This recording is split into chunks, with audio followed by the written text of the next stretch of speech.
Parks, humingi ng paumanhin sa viral post tungkol sa insidente ng cellphone ni Zainab Harake. Naglabas ng bukas na paumanhin ang kilalang basketball player na si Bobby Ray Parks Jr. Matapos umani ng matinding reaksyon ang kanyang Facebook post hinggil sa isang insidente sa airport lounge na kinasangkutan ng kanyang kasintahan na si Zainab Harake.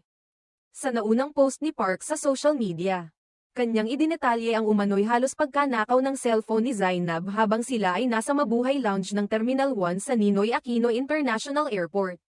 Aniya, labis ang kanilang pagkabigla at pagkadismaya nang mapansing nawawala ang telepono, at tila sa kalamang ito muling lumitaw nang banggitin nila ang pagkakaroon ng CCTV sa lugar.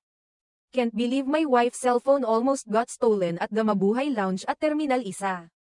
We mentioned CCTV and suddenly the phone popped up. I hope they continue to investigate and that I hear an update about the culprit. Let's do better.